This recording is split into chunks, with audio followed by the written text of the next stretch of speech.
or is death? The answer is the following. If any member of our nation wants to get closer to God, there's only one place to live. And that's in the land of Israel. Why? Isn't God everywhere according to that great song that we just sung a few moments ago? Of course he's everywhere. But there are different levels of divinity. It's not like the First Amendment to the U.S. Constitution, all men are created equal and everything's equal. Everything is on the same level. No, there are different levels. Just like there are different levels in the creation of our natural world. There's the inanimate, there's the living, there's man, and who's above man? Am Yisrael, as Rabbi Levi explains in the Kuzari, with the heart of the world. He made us different. So too in lands. You can live in any land you want, but if the land of godliness is in this land, you don't see it physically, you're right. There's spiritual wealth in this land. This land is breathing greatness of God. We can see it in our generation today. So the message here that the people are going to be going astray is a message to teach us that this land is the land of a one God. It's a monotheistic land. This land breathes the belief in one God. And those that do not accept it, what does the Torah say in the book of Vayikra? What will the land do it to them? Vomit them out. Right? But it will not be, of course, eternally. Now let me ask you something. Let's follow the message of God to Moshe in verse 17. I'm going to be angered that day, that period of time. If Israel's doing idolatry, I'm going to leave them. How will I leave them? Look at me. Lastir. What's the name of that concept called? Hester what? Panim. You've heard of that before. God as if he's what? Covering himself. Lastir panav. Panav, God doesn't have a face. So what does panav mean there mean? His essence. His essence, his supervision. It's as if that God is not there, as if terrible things are happening and God is not there. Hester panim. That's going to happen. What will that result in? Go ahead in the end of the pasuk of verse 17. V'amar bayomahu. Now let me ask you something. We're living in the country. We're beginning to be swayed away. Our Yetzirah, the nations living next to us. We start acting like them, behaving like them, dressing like them, thinking like them. And, first it starts with a few beers once a year. Then it's a Sweet 16 party. You're invited to this girl's party. And then, who knows, under the canopy inside the church, there's a rabbi and priest marrying. It's not far-fetched, is it, what I'm saying? No. Not far-fetched. Mm-hmm. Unfortunately and sadly. And what will Jews say? They're going to point the finger. V'amar bayamahu. What will Israel say on that day? Now, what should they really say if they want to do tshuva? Who should they take the finger and point it at? Themselves. Look inside the text in verse 17. V'amar bayamahu. Hello doesn't mean hello, H-E-L-O-O. Hello, surely. Why is it happening? Concerning ki ein Elokai bikribi. Why is all these bad things happening to us? Because God is not here. He went away, vacation. Mitzauni. For that reason, that God is not here, all these ra'ot, these evils, bad things have found us. In other words, who are they accusing? The source of their troubles? This is a prophecy. Who are they accusing? God. Okay. Look at me. The word song appeared in last week's Parsha or not? Let me ask you something. We're about to read the new Parsha called Hazinu. What is it? A song. It's a song. Would you please show everyone how it's printed in your Chumash, the song? It's a very special poetry song. Okay. I don't know if you saw it when they raised the Torah at Mincha. Do you see the way it's written? Yeah. Line above line with a break, line above line. That's how it's written. A sofer, a scribe, must write it this way. There are different types of songs, shirim, inside our Torah. One famous song is called The Song of the Sea. Shirat Hayam. Exactly. That too is written in a similar but different way. The Gemara Masechet Megillah, I think, explains the difference, and we're not going to get into it right now. But be aware, if something is unusual or different, the way it's printed, scribed in the Torah is also different, like you see here. By the way, I read the Torah yesterday at a Sephardi Sefer Torah at Mincha, and it was really hard. At the end of one line, then you got to find the next line, go to the next. It was really hard for me to find the next line every time. It was very hard to read. I don't know if it would be even different in Ashkenazi Sefer, but thank you. But it's written this way. It's scribed this way. So I want you to understand what's the reason for the song that's published, written in our parsha that we're about to begin, Ha'azinu. Look at this in verse 19. Vi'ata, are you with me? Verse 19. Let's read it together aloud. Verse 19. You ready? 1, 2, and 3. Ve'ata kitvu lachem et hashira hazot v'lameda et bnei Yisrael sima befihem leman tiyeh li hashira hazot le'ed b'nei Yisrael. Ve'ata. And now, as a result, you have to write this song. Which song? Pshat, give me the simple meaning. Which song? Ha'azinu. The song called, you called it Ha'azinu because he's calling it after the name of the first word of the song. Ha'azinu, which means? Give ear. Oznaim, right? Oznaim, pay attention. Listen. Okay? What's the connection between this pasuk, verse 19 and verse 18? There's going to be something happening, Moshe Rabbeinu, after you pass away. Parts of the nation are going to go astray and do idolatry. And they're going to take their finger and say, who's at fault? You are. Why? You left us. Forsaken us. You heard of that in Christian propaganda and doctrine? Yes or no? You heard the story before? No. Yes or no? What do the Christian people, their theology think? God left us. Forsaken us, chose someone else. What do you mean? It's like a modifier. Like it depends. What? It depends on who you're talking about. He left it Exactly. He left. We have preachers. I know it doesn't happen. So listen. What is the answer to the claim in the future that God left us and He's at fault for all our faults? Answer. Did you notice what the reason for the writing of this song is about? What does it say at the end of the pasuk? Lamanti aliyah shira. So this shira will be for what? An aid. Excuse me? What's an aid? I don't understand. What point is being brought here? And that'll be one subject that we're going to be dealing with regarding Parashat Ha'azinu. How Ha'azinu is a response or an answer to any claim Jewish people are going to make in the future. Well, because God left us, we have all these troubles. And this song will be an edut, testimony, to prevent that claim. Any questions until here right now?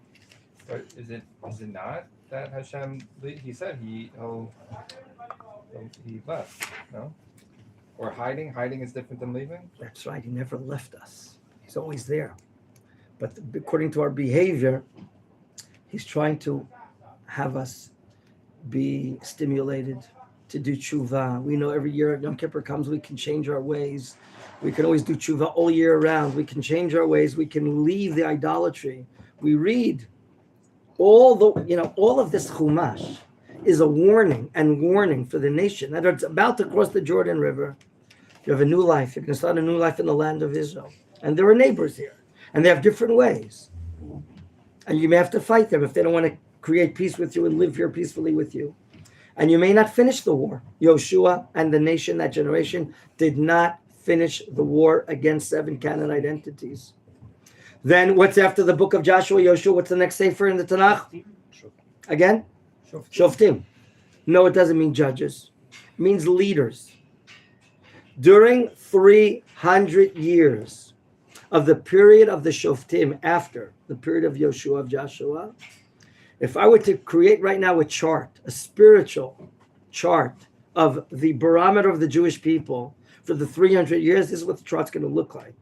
Going up is spiritual closeness. Going down is spiritual distance from God. Look at this.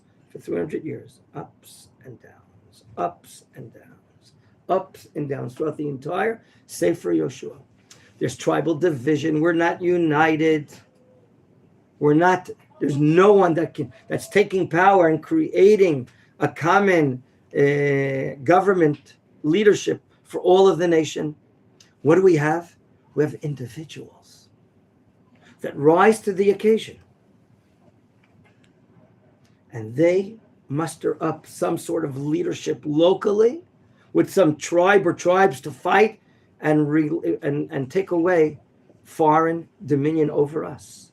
As long as we're being ruled by outsiders, and now it happened Ammon and Moab and the Canaanites and the Plishtim during the 300 years, as long as we're under their rule, do you know that we're sitting in Galut in the land of Israel? We're in exile because we were never meant to be here under the auspices or leadership of any other outside entity. That's our situation for 300 plus years until we get to the time of King Saul and then King David. So instead of getting our act together, we're sinking and sinking and sinking during those 300 years.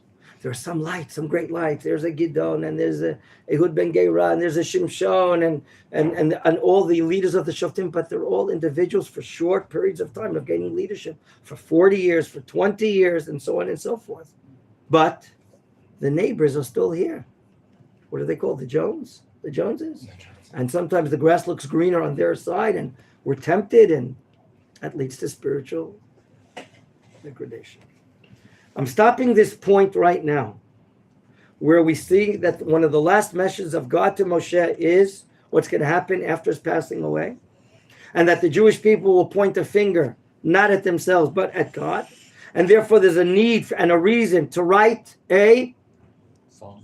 shira, a song, which will be a dut, testimony that they're warned, and it's not going to happen, but that'll be in a different shore tomorrow, the next day. I wanted to ask you, Shmuel. No, I want to ask you, Yehuda. Someone says you're a very good counter. And how many mitzvot can you count in all of the Torah? Should I ask you? 613.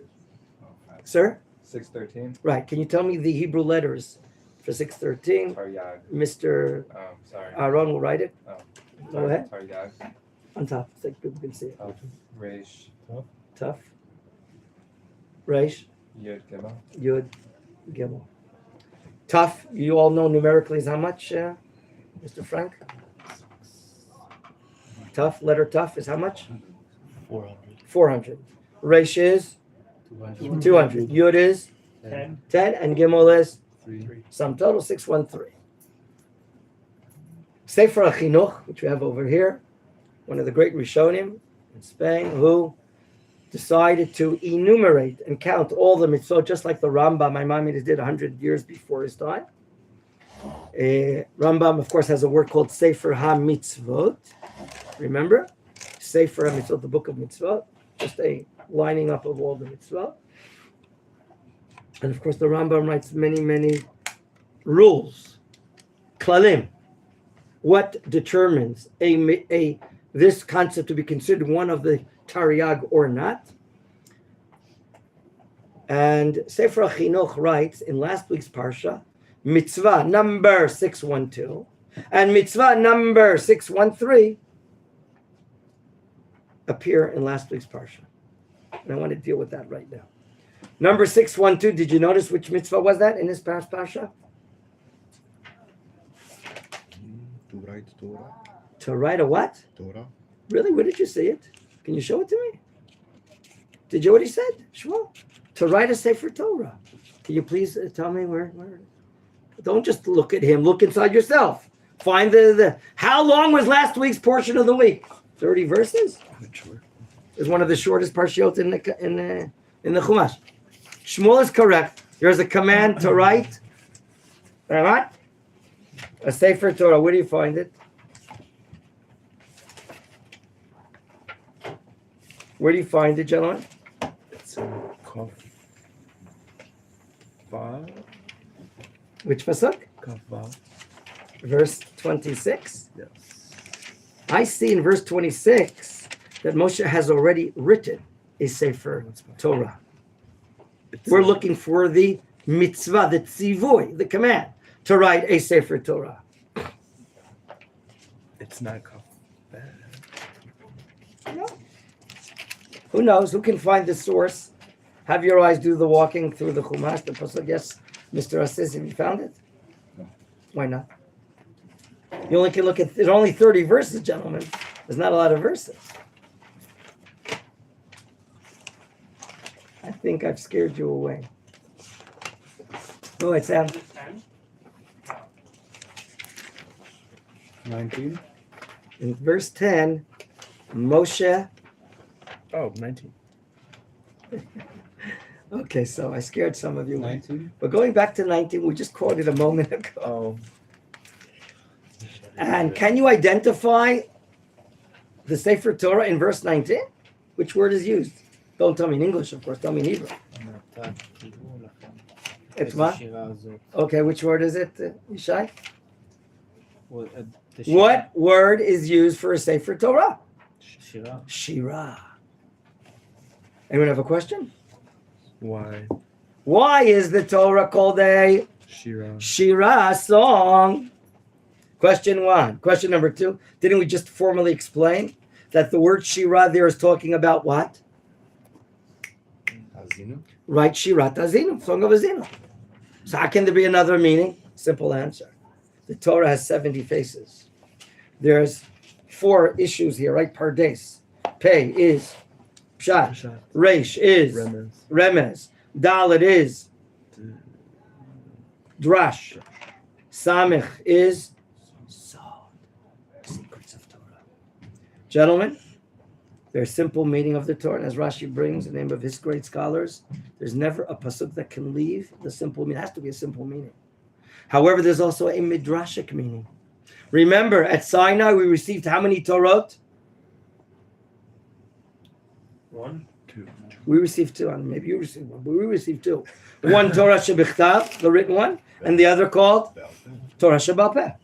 We received the Torah. That's 2? What, sir? We received at Sinai 2 Torot, one written, and the other, which was totally oral. But it wasn't written. It was not written. What do you think they did for 40 years? How much Bugs Bunny can you watch during the desert? Or Mr. Ed, I don't know what movies they're watching. Probably nothing. So what are they learning the oral Torah and reviewing every day reviewing. What else are they going to do in the desert? Right? Now, what does the oral Torah, what is the midrashic halacha on this verse in 19? What does it mean to write for yourselves this shira? My dear friends, introducing on black letters on white parchment the written Torah, and it's called a song. Now we have to understand, why is a Sefer Torah called a song? Question 1. Question 2, who has to do this mitzvah? Everyone. How do you know everyone? It's written singular or plural? No, just male. Lachem. Write for yourselves. And why would it be males and not females? Because what is the purpose of writing a Sefer Torah? What does it say explicitly in verse 19? What's the key verb? The key purpose? V'lamda et b'nei Yisrael. Is this before Feldheim Publishing Company? It is.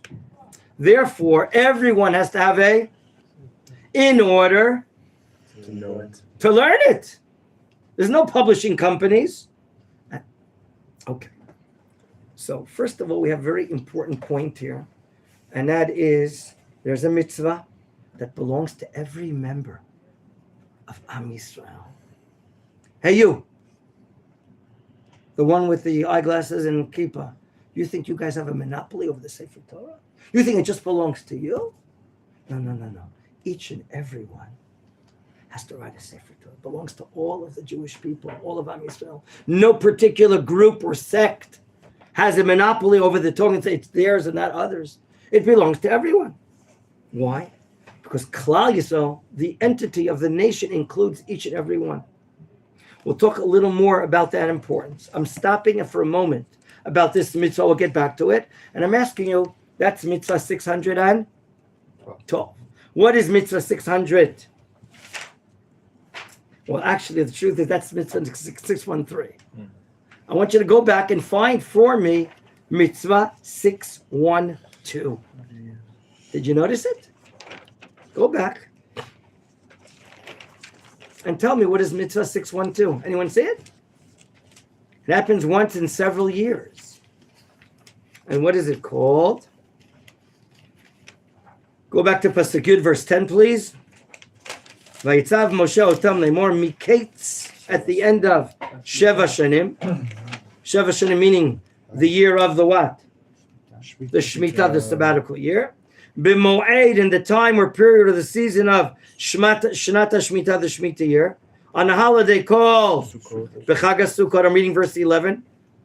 Let's read it together, all of us, 11 and 12. Echad, shtayim, shalosh.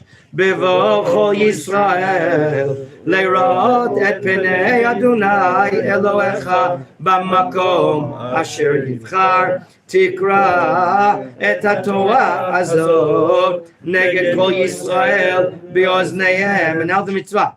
Hakel et ha'am, ha'nashim, v'anashim ve'ataf, וגרך אשר בשעריך למען ישמעו ולמען ילמדו ויראו את אדוני אלוהיכם ושמרו לעשות את כל דברי התורה הזאת. We have a mitzvah here called what? What's the four-letter word here? Hakel. Oh, Oh, I'm happy you're with me. it's like a big Chabad thing. Hakel. Okay. Did you see the word? Hakel. What is the root of the word? Which three letters? Kaf Hey Lamed. Kuf what? Hey, Lamed. Kuf Hey Lamed. What is Kuf Hey Lamed? Kahal. What is a kahal? Congregation, an assembly. Yes? Who is to be assembled? Obviously, we're not talking about the Scandinavian people here. Ha-nashim, number 2. Nashim, number 3. Yeladim. What is the word for Yeladim? Bar mitzvah? Tough. Is tough necessarily kids that reach the age of education? We're going to learn? No. And who else as well? V'gercha asher bish'arecha. Which ger are we talking about? Are we talking about the Ger Tzedek? It's one possibility. Or are we talking about Ger Toshav, a non-Jew that has received upon himself the 7 mitzvot of Bnei Noach? Now, what do you notice about this commandment? It's done once in how many years? 7 years. The 7-year cycle, we call it the cycle of the Shemitah. What is the word Shamot mean? Does anyone remember? We studied in Chumash Devarim. Shamot. Release. Release what? Ownership. Ownership of what? Everything. Of the land. Do not control the land as if you are a balabait, an owner. And therefore, all the products growing in the land should be hefker, ownerless. If you want to go in, you can take what you want. That is the Shemitah cycle. We also learned about financial Shemitah. Okay? Now, when is this commandment to be fulfilled? During the Shemitah year. What does it say in verse 10? It says, Miketz. We know we've seen the word before in the Chumash, Miketz. We're actually finishing right now. Which season of the year, weather-wise? Kayetz. Why is Kayetz used in the summer? Because it's the end of our year. The word Kates, Kayetz. Our year has ended. We've just assumed a new year, Tafshin Pei Vav, correct? So, what is Miketz Sheva Shanim? At the end of 7 years. When? During the 7th year or the year after? Huh? Let me ask you. It says, B'mo'ed Shnat HaShemitah B'chag HaSukkot. When is the new year for the counting of the years of the Shemitah? Which date? I repeat my question. Which date? The famous Mishnah Masechet Rosh Hashanah, chapter 1, Mishnah 1. What is the date when we start counting a new year for Shemitah? What's there? Thank you. The 1st of Tishrei. Commonly called in Hebrew? Rosh Hashanah. Rosh Hashanah, which is Rosh Chodesh, is the beginning of the counting of the New Year's. Okay? There's more room now, Yomi. These two guys had enough of me. They're... Thank you very much for your service, Shmuel. Now, why will Chag HaSukkot in year number what? 7 or 8? Be the time for this congregation assembly called Hakel. It's the first year of the new year. It's the first year of the new cycle, year number 8 or year number 1. And why is it called Moed? It's the time of the year of the Shemitah. Yours truly, give you an example. My son, I asked him, I was pretty lazy. I asked, would you please pick the rimonim, the pomegranates of our tree? We had 2 trees. One gave us 1 pomegranate, the other gave us like 9 or 10 gigantic ones. Okay, I'm not too much of a farmer. And I delayed. I could have picked them maybe a few weeks ago. We picked them from the tree. I asked them to bring it inside, because if we don't bring it inside, we're not obligated to take out Trumot Masor, the tithing. Well, what year of the Shemitah cycle is applicable to these fruits that grew in year number 7, but picked in year number 8? So we have a halacha that when the time of Chanata happens, Chanata is the dropping of the flower of the fruit. And then when you can see it constitutes the appearance of the new fruit in a very small way. When that happens, I see what year we're in. When do you think this Chanata happened for these pomegranates? Probably how many months ago? 5, 6 months ago, at least. Maybe 2 Bishvat or something like that. Okay? The flower fell and constituted the picking of the what looks like the new fruit.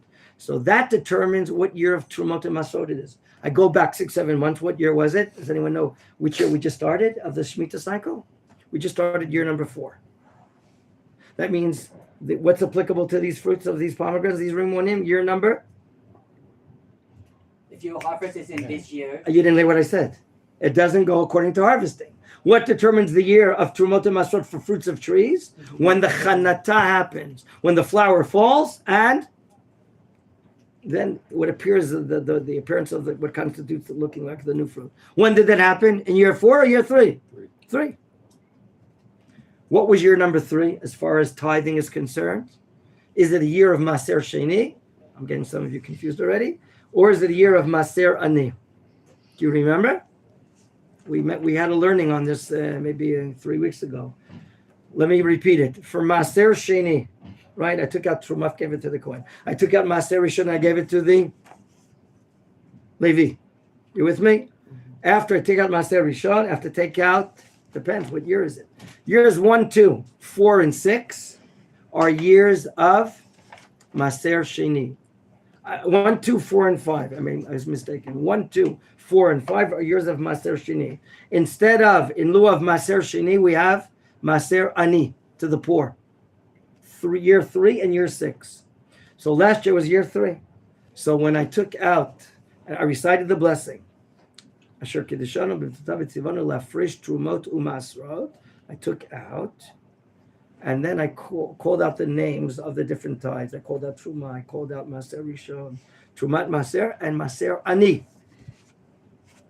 Okay? I went on a tangent. I left the subject of the shiur, but I just wanted to teach you, to be with you, regarding if last year was Shnat Shemitah, right? Last year, meaning a week ago, was the ending of the Shnat Shemitah. Would the law of Shemitah be applicable to the rimonim that I picked 2 days ago, 3 days ago? Yes or no? yes. Yes, it would be. Because the Chanata happened in the Shemitah year. I would be exempt of taking out Trumot Masot, because whatever goes in the Shemitah year is exempt. Why is everything exempt? It's ownerless. What's ownerless is exempt from taking out Trumot Masot. So I just gave you a classic example, which is so applicable, that the first few months of this new year, this month, we still have the laws of the Shemitah applicable to many fruits of the trees. That's why it's called Moed Shnata Shemitah. This year now, because Again, I want to repeat. I wanted to explain to you why now. If today theoretically was now the new first year after 7 years, how laws of Shemitah would still be applicable now to fruits of trees that you pick now, but they grew in the previous year. That's why. So that's why it's called Moed Shnata Shemitah. Even though I'm not in the Shnata Shemitah, I'm in year number 8. Right, in year number 1, theoretically, right? But the laws are therefore still applicable. What's your question? No, you said now, but because we were talking about year 4, year 3. So I was like, but Right. now So the I'm going to Torah. let's say Yeah. theoretically last year was the Shemitah. Now we just started a week ago. The first year, the laws of Shemitah are still applicable now in year number 8. That's what I wanted to share with you. My dear friends, what is common between these two mitzvot, number 612 and 613? There's a message here that each and every member of Am Yisrael is important. The writing of a Sefer Torah, and equally to join this Hakel, this assembly, once every 7 years, everyone has to be there. Men, women, and even children that have yet to reach the age of chinuch, of educating them for Torah and mitzvot. I want to share with you something that my dear father and teacher brought. There's a famous midrash regarding Har Sinai, Mount Sinai. The great Rabbi Shimon Bar Yochai, the great Tanaic scholar that wrote the Zohar, you with me? He asked the following rhetorical question. Where do we know that if there was one member of Israel not present, I repeat, not present at Mount Sinai, then the divine presence would not have been revealed? And he brings a pasuk, quote, from Parashat Yitro in the book of Shemot. Listen, please. Ki bayom hashlishi, on the 3rd day, Yarad Hashem, God came down, as if I'm adding the word as if, le'einei, to the eyes of Kol Ha'am. What do the words Kol Ha'am mean there? All the nation. All the nation. If we understand, Rabbi Shimon Bar Yochai says, if one guy was missing, God wouldn't have been there. He would not have appeared to Am Yisrael. Do you see the parallel to the mitzvah once every 7 years, congregating men, women, and children, including babies? What kind of baby? Yeah, in the stroller, or on your back, or on your, whatever you call that device that the women tie their little baby in front of themselves. I don't know what it's called, a kangaroo or something like that. I don't know what it is. Is it? You're laughing at me? I think it was once called a kangaroo. It's called a kangaroo. There you go. You're supporting by it. What? It's called a womb. A womb? Yeah. Okay. There are different names in different decades. I don't know. Nonetheless, does anyone see a parallel? It could very well be the following. God wants to create... אנחנו באמצע שיר. כן, אני לא רוצה אפילו, אנחנו צריכים לבדוק שהגלנדה עובדת, החשמל לחבר אותה. אנחנו גורמים את... תעשה מה שאתה עושה. לא, כמה זמן אתה גומר, אנחנו נבוא. בעוד 10 דקות. טוב, תודה. סליחה. שלום, בסדר גמור.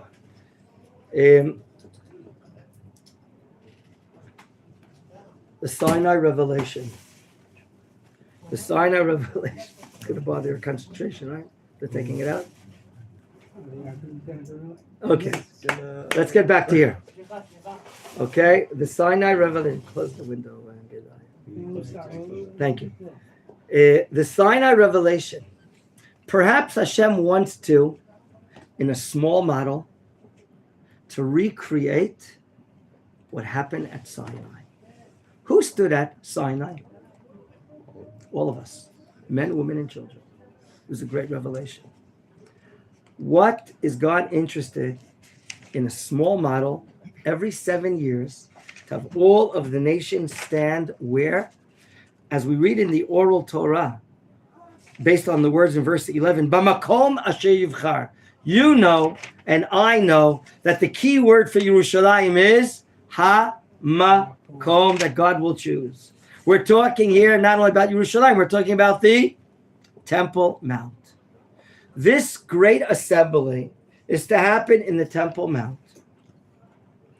And everyone will hear the reading, as the oral Torah explains. The king will read excerpts of the book of Devarim, Shema Yisrael, Vayam Shemo, and so on, certain parts of there, to everyone to hear about the greatness of our Torah. Why? And why now at the beginning of the 8th year? Let me ask you something. As an agricultural-based nation, we're a farming people, right? Historically, okay? Now it's coming back in the hilltops of Judea and Samaria. these special members of Am Yisrael are farming and doing grazing sheep all over. It's an amazing thing that's happening. Rav Elyon is coming tonight at 6 p.m. He's moved to this very distant hilltop settlement in the northwestern Shomron. 25 families he's there. He can tell you about what these idealistic people are doing. Unbelievable. We see it happening in the hilltops of Judea. Let's get back to here. If you are a farmer and you abide by the laws of the sabbatical year, the Shemitah year, what did you not do during the 7th year? You didn't commercial harvest. You didn't plow. You didn't sow. Well, what did you do? So one of the purposes of the Shemitah year is to recharge your batteries, your spiritual batteries, of course, we're talking about. To take a year after 7 years of hard work, of toiling and sweating and the rat race and everything, running around like a chicken without a head, stop. And now spiritually develop your connection to God, study of Torah, tefillah. You don't have to run through the prayer service and so on and so forth. You finish the 7th year. You're about to go home. It's Rosh Hashanah, Yom Kippur, Sukkot. There's a mitzvah for Aliyah L'Regel, the pilgrimage, right? We're all alighting in honor of the festival Sukkot. Right after the sabbatical year happens, when you're recharging your batteries, make a great stand. Millions of Jewish people will stand by the Temple Mount and the old city, whatever. I don't know if you're aware.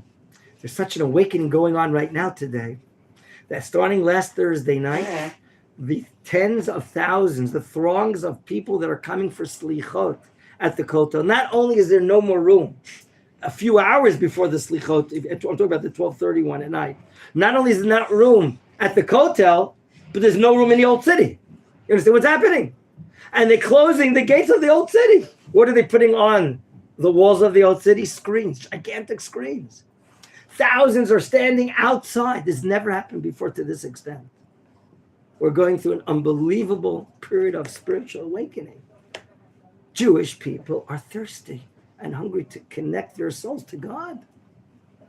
I have a friend in Beit El. He has a organization called Kesher Tefillin, a connection to Tefillin. He's had thousands of calls by people that are distant or bar mitzvah boys that want to put on tefillin. Can we get a pair of tefillin? Thousands. And I heard the radio program today about him from an Orthodox radio station. He read the list of the irreligious kibbutzim that have called up the last 2 years to ask for tefillin. Gentlemen, we're living in an amazing time. There are thousands and thousands, like you heard at the beginning of the war, thousands of soldiers wanted to get tzitzit. There are thousands upon thousands of fellow Jews all over the country, especially from the quote-unquote not religious world, that they're going through a period of connection. And you have to fill yourselves up as much as possible in a few years of study so that you can give not only to your families, but you can give to your neighbors, the communities that you're going to be living in, because they're going to need a lot of direction, a lot of help. And it's on you, you, with the beard, to give to them. And you're about to be beard. See? Let's sum up what we're learning today so far.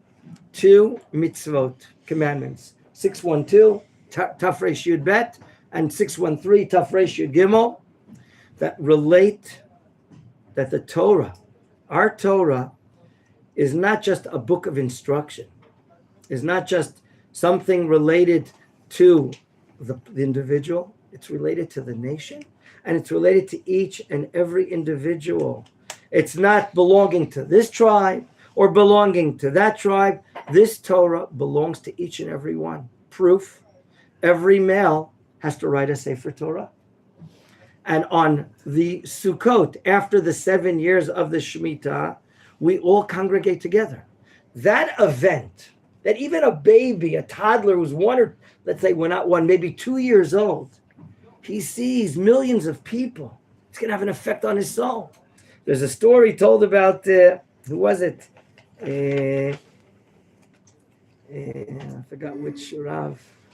Rabbi Yoshua. In the Talmud Yerushalmi, there's a mentioning of Rabbi Yosha, one of the great Amoritic scholars in Eretz Yisrael. He says, I remember that my mother would bring me my little carriage to the Beit HaKnesset so that my ears, as a baby, would hear the words of Torah. In other words, there's a spiritual impact on the nefesh.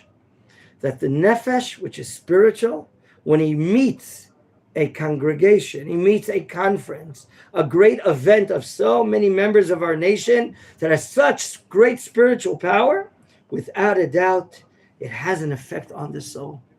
And therefore, there were scholars that would bring babies in the carriages to the Beit Knesset. I don't recommend it if the baby's crying, of course. I don't recommend it. If he's going to be, you have to know, by the way, when to bring your child to the Beit Knesset.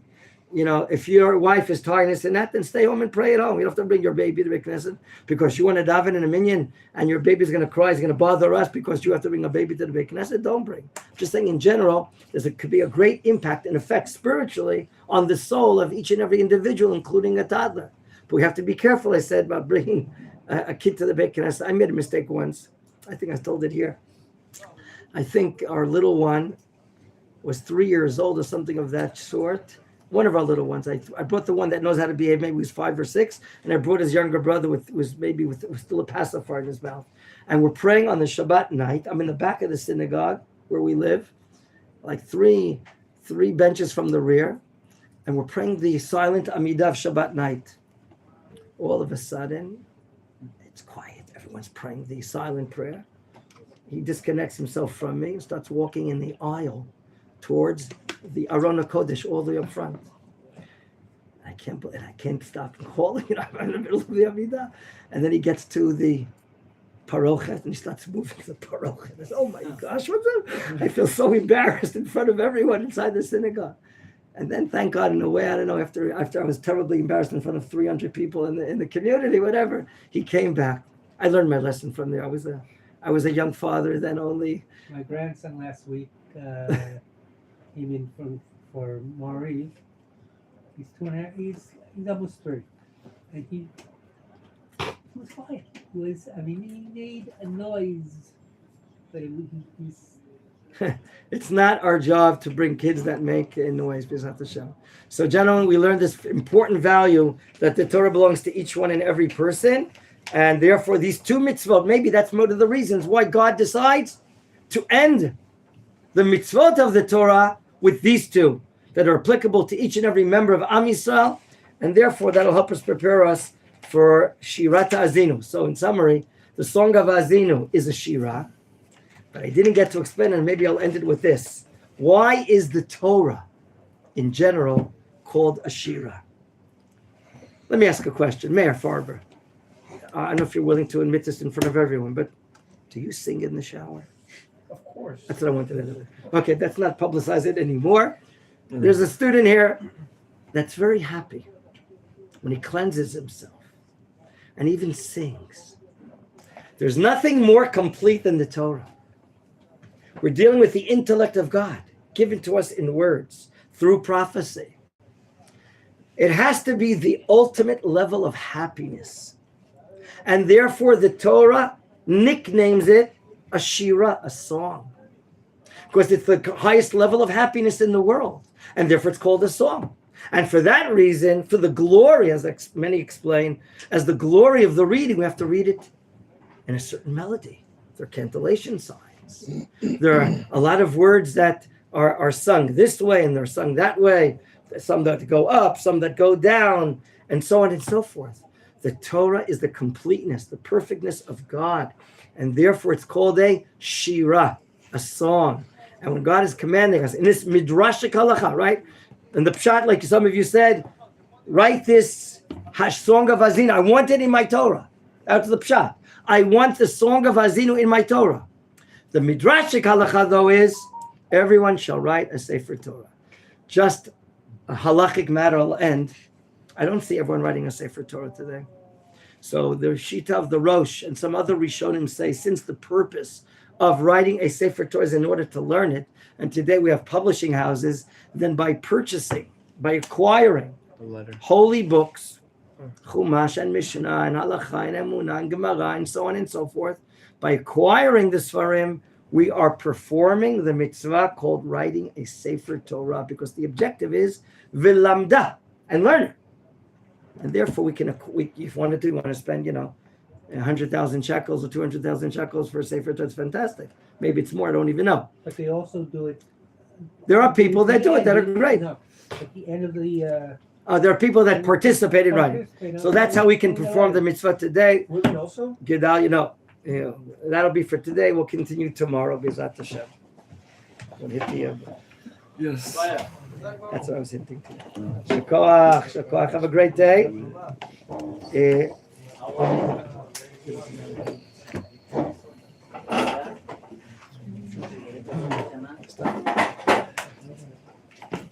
Start again.